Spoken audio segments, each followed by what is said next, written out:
हरे कृष्णा। हम श्रीमद् भगवद गीता के द्वितीय अध्याय गीता का सार इसके 20वें श्लोक को पढ़ रहे हैं। आज उस पर हमारा दूसरा दिन है। बहुत ज्यादा सुंदर श्लोक है ये। एक बार इसको हम गाएंगे, ठीक है? एक बार आप सभी इसको गाएंगे। पहले डिम्पल जी आप गाइए। न जायते म्रियते वा कदाचिन न जायते म्रियते वा कदाचिन् नायं भूत्वा भविता वा न भूयः नायं भूत्वा भविता वा न भूत् अजो नित्य शाश्वतोऽयं पुराणो अजो नित्य शाश्वतोऽयं पुराणो न हन्यते हन्यमाने शरीरे। न हन्यते हन्यमाने शरीरे। बहुत सुंदर। कनक जी। न जायते म्रियते वा कदाचिन् न जायते म्रियते वा कदाचिन् नायं भूत्वा भविता वा न भूयः नायं भूत्वा भविता वा न भूयः अजो नित्य शाश्वतोऽयं पुराणो अजो नित्य शाश्वतोऽयं पुराणो न हन्यते हन्यमाने शरीरे। न हन्यते हन्यमाने शरीरे। बहुत अच्छे। गरिमा जी एक बार आप कीजिए।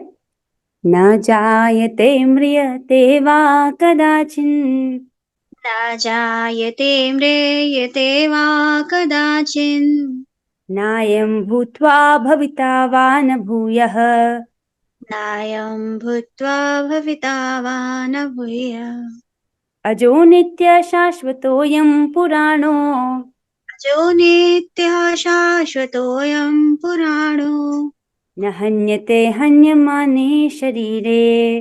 न हन्यते हन्यमाने शरीरे। बहुत सुंदर। इस श्लोक में भगवान कह रहे हैं कि जो आत्मा है, न जायते ये जन्म नहीं लेता, न मृत्यते ये मरता भी नहीं है, वह कदाचिन कभी भी, अर्थात भूत में या वर्तमान या भविष्य में कभी भी ना जन्म लेता है न मरता है। राइट। नायम कभी नहीं, यह कभी नहीं, भूतवा होकर, भविता होने वाला, वा मतलब अथवा, न मतलब नहीं, भूया मतलब पुनः होने वाला है। ऐसा नहीं है कि वापस से ये फिर से होने वाला है। अजो नित्य शाश्वतोयम पुराणो, अजन्मा है, नित्य है, शाश्वत है और पुराण है। मतलब पुराण मतलब ये अति प्राचीन है और अति प्राचीन होते हुए भी ये नवीन है। आत्मा एकदम पुरातन है और पुरातन होते हुए भी नवीन है। अर्थात हम हमेशा एवर फ्रेश रहते हैं। कभी भी आत्मा पुरानी नहीं होती है, बूढ़ी नहीं होती है, हमेशा एवर फ्रेश रहती है। न हन्यते हन्यमाने शरीरे, और शरीर के मारे जाने पर आत्मा नहीं मरता है। ठीक है, हम इसको पढ़ रहे थे। आज हमारा इस पर दूसरा दिन है। पिछली क्लास में हमने यहाँ तक समझा था, सूर्य की उपमा से समझाया गया था कि कभी कभी हम बादलों या अन्य कारणों से आकाश में सूर्य को नहीं देख पाते हैं। बादल लग जाते हैं, सूर्य नहीं दिखाई देता, लेकिन कुछ कुछ रोशनी दिखाई पड़ती है। राइट। किंतु सूर्य का प्रकाश सदैव विद्यमान रहता है, जिससे हम ये अनुमान लगा लेते हैं कि दिन का समय है, भले सूर्य ना भी दिखाई दे रहा हो। उसी प्रकार आत्मा में भले ये पता ना लगाया जा सके कि आत्मा कहाँ पर है, अगर कोई ना लगा सके तो चेतना से देख सकता है कि आत्मा है। राइट, ये बताया जा रहा था। अब हमें यहाँ से पढ़ना है आज। ये उपमा तो बहुत आसान है, राइट, कि चेतना के आधार पर हम आत्मा की उपस्थिति को समझते हैं। आज हमें यहाँ से पढ़ना है। श्रील प्रभुपाद जी बता रहे हैं, पिछली क्लास में आपने समझा था कि आत्मा में कौन से 6 विकार नहीं है। राइट। आत्मा के कुछ गुण बताए गए थे। अजन्मा है, नित्य है, शाश्वत है, पुराण है, राइट, प्राचीन होकर भी नवीन है। अब यहाँ पर जीवात्मा और परमात्मा में क्या अंतर है उसको बताया जा रहा है।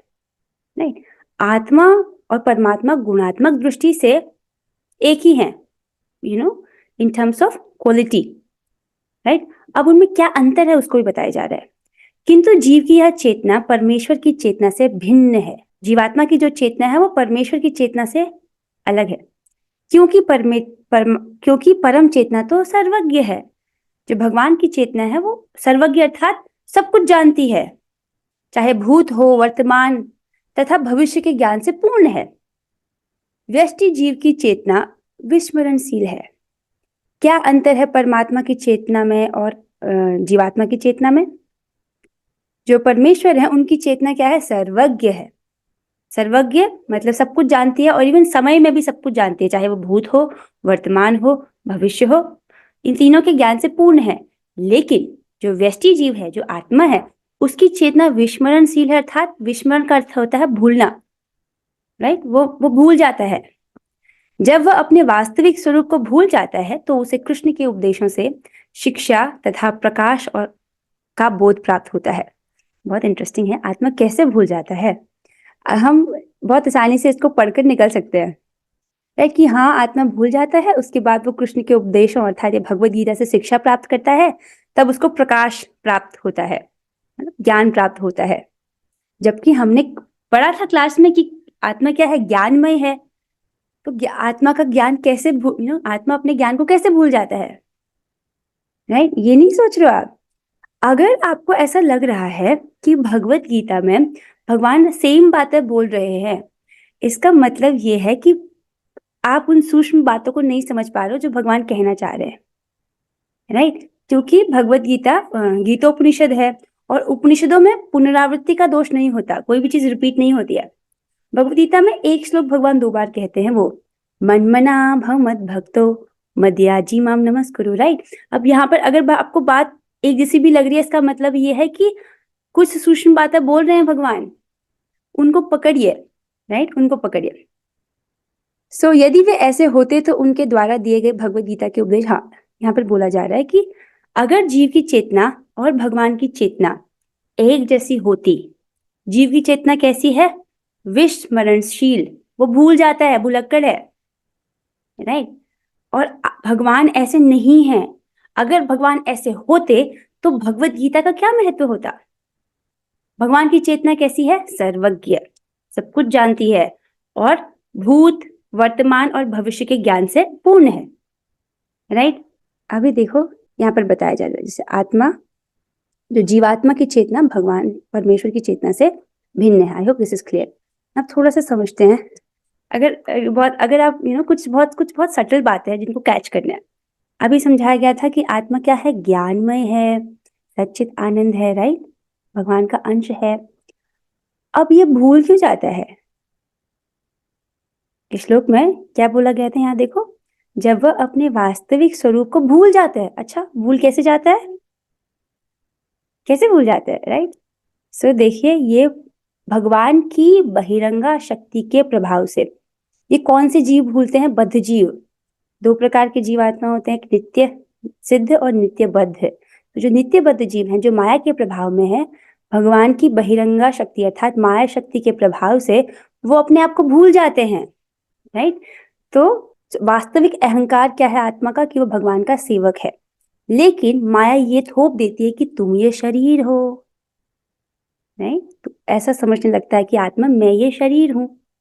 तो जो सूक्ष्म शरीर है, जो कि मन, बुद्धि और अहंकार, इन 3 तत्वों से बना है। मन, बुद्धि, अहंकार। उसमें अहंकार जो तत्व है, अपनी शुद्ध चेतना में आत्मा का अहंकार यह है कि मैं कृष्ण का दास हूं, राइट? वो जानती है कि मैं कृष्ण का सेवक हूं और मेरा कर्तव्य क्या है? भगवान की सेवा करना। लेकिन कलुषित चेतना में आत्मा की जो ये अहंकार है, वो क्या हो जाता है कि मैं शरीर हूं, और वो अपने आप को शरीर मानने लगता है और इस प्रकार दुख और सुख दुख जो है वो भोगता रहता है कलुषित चेतना में, राइट? तो ये बातें कुछ सूक्ष्म बातें, इनको समझते हुए चलिए। व्यष्टि जीव की चेतना कैसी है? विस्मरणशील है, वो भूल जाती है। जब वो अपने वास्तविक स्वरूप को भूल जाता है, वो भूल जाता है कि उसका स्वरूप क्या है, अर्थात जो अहंकार है वो सोचने लगता है कि मैं शरीर हूं, ये भूल जाता है कि मैं हूं कौन, राइट? तो कृष्ण के उपदेशों से शिक्षा तथा प्रकाश प्राप्त होता है, अर्थात जो भगवत गीता से जो पढ़ता है, भगवत गीता की शिक्षा प्राप्त करके उसको प्रकाश प्राप्त होता है। लेकिन कृष्ण विस्मरणशील जीव नहीं है। भगवान जो हैं वो भूलते नहीं हैं, उनकी चेतना कैसी है? सर्वज्ञ है, राइट? अभी बद्ध अवस्था में आत्मा के बाहर 2 आवरण हैं, सूक्ष्म शरीर की और स्थूल शरीर की, और वो माने बैठा है कि ये मैं ही हूं। वैसे कितनी इंटरेस्टिंग बात है ना। देखो, ये स्थूल शरीर भौतिक है, मटेरियल है, राइट, पंच तत्वों से बना है। और जो सूक्ष्म शरीर है वो भी भौतिक है, मन बुद्धि अहंकार, ये दोनों भौतिक होते हुए भी भगवान ने कुछ ऐसी व्यवस्था की है कि इसके अंदर आत्मा पैक्ड है। जबकि आत्मा एक दिव्य है, आत्मा भगवान का अंश है, सच्चित आनंद है।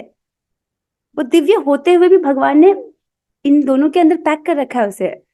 आपको नहीं लगता ये है हुआ कैसे? ये बहुत बहुत अच्छे प्रश्न है, श्रीमद् भागवतम में भी ऐसे प्रश्न उठाए जाते हैं।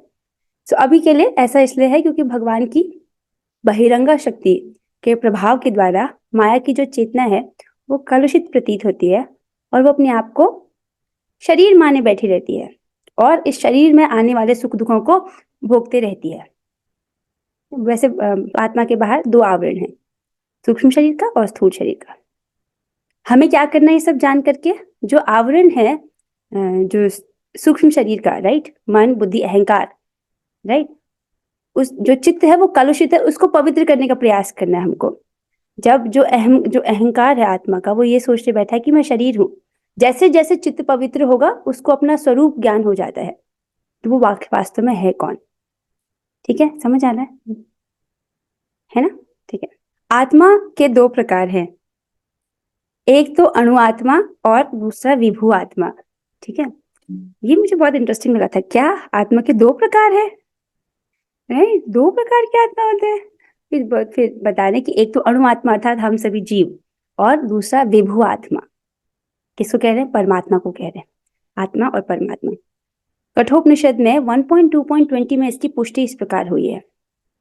कठोपनिषद से ये श्लोक लिया गया है।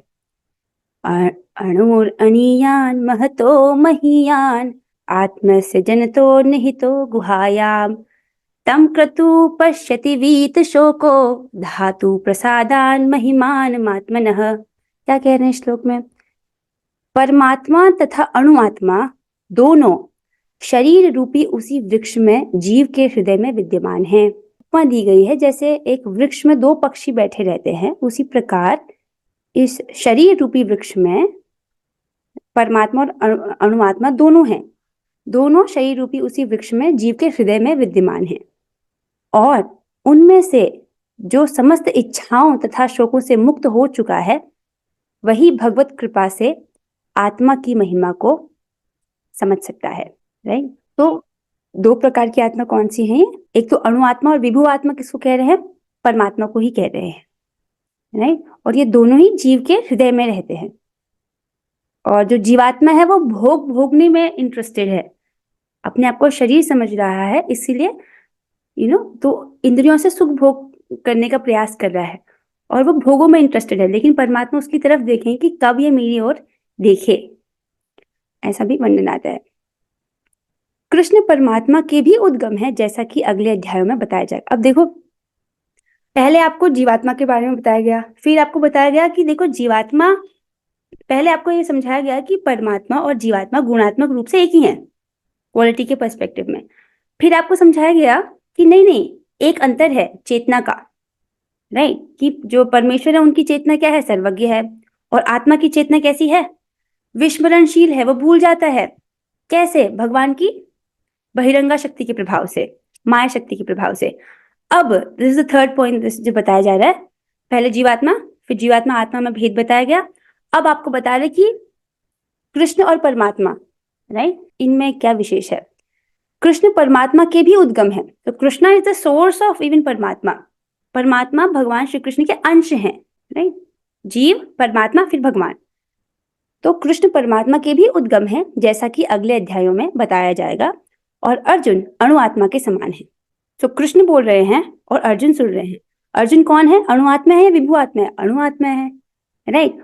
और कृष्ण कौन है? क्या कृष्ण परमात्मा है? नहीं, कृष्ण परमात्मा के भी उद्गम है, वे स्वयं भगवान है, राइट। और जो अर्जुन है वो अणु आत्मा के समान है, जो अपने वास्तविक स्वरूप को भूल गया है। इस वक्त अर्जुन मोहित हैं, अपने आप को देह समझ रहे हैं, तो अपने वास्तविक स्वरूप को भूल गए हैं, ठीक है। अतः उसे कृष्ण द्वारा या उनके प्रमाणिक प्रतिनिधि गुरु द्वारा प्रबुद्ध किए जाने की आवश्यकता है। तो जब जीवात्मा अपने आप को शरीर माने बैठा रहता है, तब उस शरीर से संबंधित सारे सुख दुख को भोगता रहता है। उस अवस्था में प्रामाणिक गुरु के माध्यम से या भगवान श्री कृष्ण के उपदेशों के माध्यम से उसको प्रकाश प्राप्त होता है। ये आपने पढ़ा, राइट? तो इस वक्त जो अर्जुन है वो मोहित हैं, अपने स्वरूप को भूले हुए हैं, तो वो कृष्ण के उपदेशों द्वारा, कृष्ण के उपदेशों को सुनने की उनको आवश्यकता है ताकि उनको प्रकाश प्राप्त हो, कुछ ज्ञान प्राप्त हो, ताकि वो अपने शरीर से संबंधित ये जो सुख दुख जो उनको अनुभव हो रहे हैं शरीर में, उन्होंने कहा ना मेरा मुंह सूख रहा है, मेरे अंग कांप रहे हैं, मेरे इंद्रियों को सुखाने वाला शोक है। वो कहते कि अगर मुझे तीनों लोगों का राज्य भी मिल जाए तो जो शोक मैं अनुभव कर रहा हूं, मुझे नहीं लगता कि तीनों लोगों को राज्य प्राप्त करने के बाद भी वो शोक जाएगा, राइट? तो शरीर में जो उनको और मन में जो शोक उनको हो रहा है इस वक्त, उस शोक से वो उभर सकते हैं अगर वो भगवान श्री कृष्ण के उपदेशों को सुने और उनसे प्रकाश ज्ञान प्राप्त करे। समझ रहे हैं? दिस इज वेरी इंटरेस्टिंग ना कि अर्जुन के सामने भगवान है, सामने ही खड़े हैं कृष्ण, फिर भी उनको कृष्ण के उपदेशों को सुनने की जरूरत है, राइट? कृष्ण बोलेंगे, अर्जुन सुनेंगे तो उनका अज्ञान नष्ट होगा। Same with us, right? भगवान के इंस्ट्रक्शन को अगर हम सुनेंगे तो हमारा ज्ञान नष्ट होगा और हमारा जो ये सुख दुख है वो नष्ट होगा। तत्व ज्ञान शोक को नष्ट करने की दवाई है, इसीलिए तत्व ज्ञान को सीखना चाहिए। इसी के साथ ये टीका यहीं पर समाप्त होती है। कुछ प्रश्न हैं, चलो उनका डिस्कस करते हैं। पहला प्रश्न है, शरीर में होने वाले 6 प्रकार के रूपांतर क्या है? रूपांतरण क्या है, ऐसा होना चाहिए। बताओ, किसी को याद है शरीर में जो 6 प्रकार के चेंजेस होते हैं? कोई नहीं बोलना चाहता? अच्छा डिम्पल जी, आप बोलना चाहते हो, बोलिए। जैसे हम बूढ़े होते हैं। ओके, और हमारी जायते, बॉडी में शरीर जन्म लेता है, बढ़ता है, फिर बढ़ता है कुछ समय और तक पैदा भी करता है। हाँ, Like, उसका कुछ उपसृष्टि होती है, अर्थात बच्चे पैदा करता है। क्षीण होता है, मतलब कमजोर होने लगता है, बुढ़ापा बूढ़ा अर्थात, और और लास्ट में बढ़ता नष्ट है। हो जाता है, नष्ट हो जाता है। राइट? ये 6 शरीर में होने वाले 6 रूपांतरण हैं। ओके, अब नेक्स्ट प्रश्न मैं पूछती हूँ, क्या इनमें से कोई विकार आत्मा में भी होता है? नहीं, आत्मा नहीं, आत्मा में कोई चेंज नहीं होता। चलो ठीक है, वेरी गुड। नेक्स्ट क्वेश्चन है, नेक्स्ट क्वेश्चन ध्यान से सुनिएगा। गुणात्मक दृष्टि से परमात्मा का अणु अंश परम से अभिन्न है, राइट? ये तो टीका में समझ रहे हैं। गुणात्मक दृष्टि से परमात्मा का अणु अंश अर्थात आत्मा परम से अभिन्न है। सेकंड पार्ट, तो क्या इसका मतलब जीव की चेतना तो विस्मरणशील है, राइट? तो क्या कृष्ण भी विस्मरणशील हैं? अगर क्वालिटी में दोनों सेम है तो जीव की चेतना कैसी है? विस्मरणशील है। तो क्या कृष्ण की चेतना भी विस्मरणशील है? नहीं, कृष्ण जी वो सब जानते हैं। हाँ, वो सर्वज्ञ है, है। ये भगवान के साथ नहीं होता। हम्म, जीवात्मा भगवान की बहिरंगा शक्ति अर्थात माया शक्ति के प्रभाव में अपने स्वरूप को भूल जाती है, लेकिन भगवान श्री कृष्ण पर माया प्रभाव नहीं कर सकती है। भगवान आगे चल के बताएंगे, माया अध्यक्षेण प्रकृति सूयते सचराचरम। भगवान मायाधीश है, वो माया के कंट्रोलर है, तो माया उन पर प्रभाव नहीं कर सकती है। भगवान की चेतना विस्मरणशील नहीं है। चलो, बहुत अच्छा उत्तर दिया आपने। आपको कोई प्रश्न पूछना, अब आप पूछ सकते हो। आप नहीं? इतने अच्छे से पढ़ाती हैं कि सारे प्रश्न खुद ही क्लियर हो जाते हैं। अरे मैं तो, मेरी सेवा है कि जो मैंने क्लास में सुना है वो मैं रिपीट कर दूं और मैं खुद से नया ना बोलूं। तो कोशिश करती कि मैं खुद से नया ना बोलूं, बस इसमें मेरा कुछ नया नहीं है। ठीक है, इसके साथ हम आज की क्लास को यहीं पर विराम देते हैं। हम 3 बार हरे कृष्ण महामंत्र बोलेंगे। Let's just do it together. Hare Krishna Hare Krishna Hare Krishna Hare Krishna Krishna Ram Hare Ram Ram Ram Hare Krishna Hare Krishna Krishna Krishna Hare Krishna Hare Ram Ram Ram Hare Hare Hare Krishna Krishna Hare Hare Ram Ram Ram Hare Shrimad Bhagavad Gita की जय, श्री प्रभुपाद की जय। ऑल श्री गुरु गौरंगा। हरे कृष्णा।